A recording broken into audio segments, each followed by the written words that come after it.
Rebonjour à tous, bienvenue sur Doctorail. On est en compagnie du docteur Jacques-Stéphane Antoine qui est orthopédiste et qui va nous parler justement des cervicalgies communes.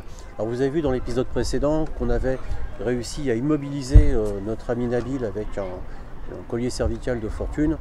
On va un petit peu développer le problème de la cervicalgie commune. Jacques-Stéphane Antoine, tu as vu qu'on a réussi à immobiliser notre camarade Nabil avec un collier cervical fait avec les moyens du bord. Qu'est-ce que tu peux toi nous conseiller pour éviter qu'une cervicalgie ne s'aggrave? Dans le cadre d'une urgence de quelqu'un qui vient d'être traumatisé du rachis cervical, la première chose c'est d'essayer d'appréhender le côté urgent, grave, potentiellement instable d'une éventuelle entorse.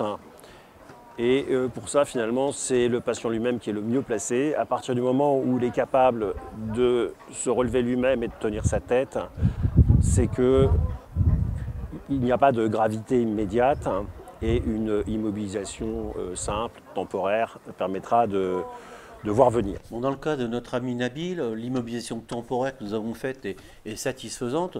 Qu'est-ce qu'on fait après? Le lendemain, le patient va retirer lui-même son collier cervical s'il sent que c'est possible.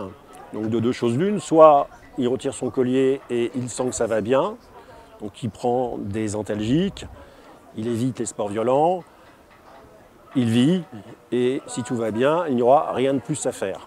Si par contre, au moment où il enlève son collier, il sent qu'il a une douleur importante, une sensation d'instabilité, à ce moment-là, il remet son collier et il faut absolument qu'il aille consulter soit dans les urgences, soit un chirurgien orthopédiste, de façon à avoir un examen clinique, faire des radiographies et éventuellement une IRM. Premièrement, quand tu nous parles d'antalgique,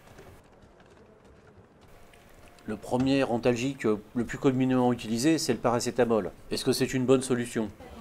Alors oui, c'est une bonne solution. On peut utiliser du paracétamol, mais si on a chez soi des anti-inflammatoires et qu'on les tolère bien, c'est aussi très utile d'en prendre.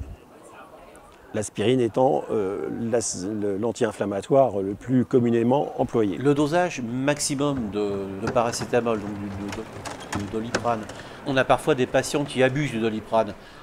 Qu'est-ce qu'on doit respecter comme dosage maximum? Alors, au maximum, 3 à 4 grammes par jour et interdiction absolue, formelle, de dépasser cette dose parce que le paracétamol est assez rapidement toxique pour le foie et ça peut entraîner des franches catastrophes.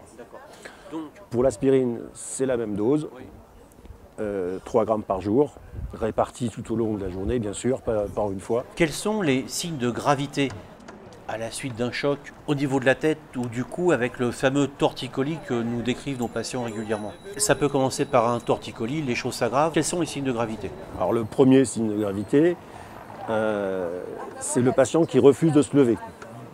S'il refuse, c'est qu'il sent que ça ne va pas et il a éventuellement raison. Donc ne jamais lever un patient qui refuse, ne pas le forcer à se lever.